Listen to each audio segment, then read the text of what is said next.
กันความชอบประชาชนแผนกำลังประกอบอาวุธมาจากประชาชนโดยประชาชนและเพื่อผลประโยชน์ของความชนรับระดับเอา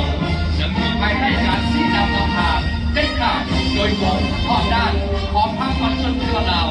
มีพลังบทบาทปกป้องรักษาเสถียรภาพในด้านการเมืองความสงบและความเป็นระเบียบเรียบร้อยของสังคมกำลังป้องกันความทุกข์ประชาชนมีระบบองค์การจะตั้งตรงสุดมีระบบแก้แผนทันสมัยมีระเบียบวินัยเข้มงวดมีความตรงกันระเบียบต่อภาครัฐและให้ส่วนได้จากที่การเมืองสูงส่งที่ทางรัฐและประชาชนมอบหมายให้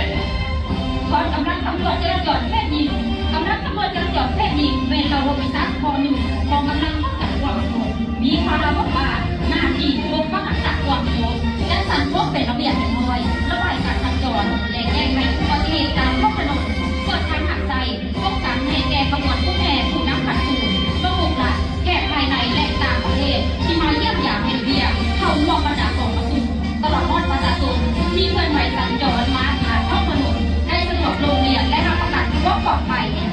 วันกำลังป้องกันสงคราม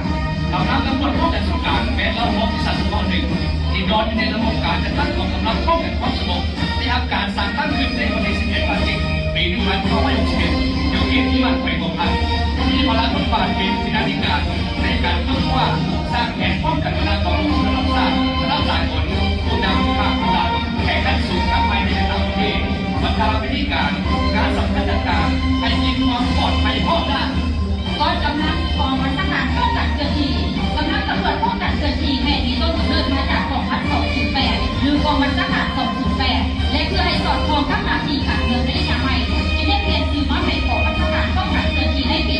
2007กองบัญชาการป้องกันเกิดเหตุและเราโรงงานคอหนึ่งของกระทรวงป้องกันความสงบมีหน้าที่เป็นเจ้าหน้าที่การในการค้นคว้าวางแผนป้องกันสกัดกั้นทีพิเศษของกำลังป้องกันความสงบซึ่งเป็นกำลังประจำการประจำบานเกี่ยวข้องสู่ตลอด24 ชั่วโมงเพื่อแก้ไขสภาพการเหตุการณ์กรณีฉุกเฉินที่อาจจะเกิดขึ้นเข้าร่วมประสานตกลงกับระบบพิทักษ์ของเกี่ยวข้องวิเคราะห์ช่วยเหลือ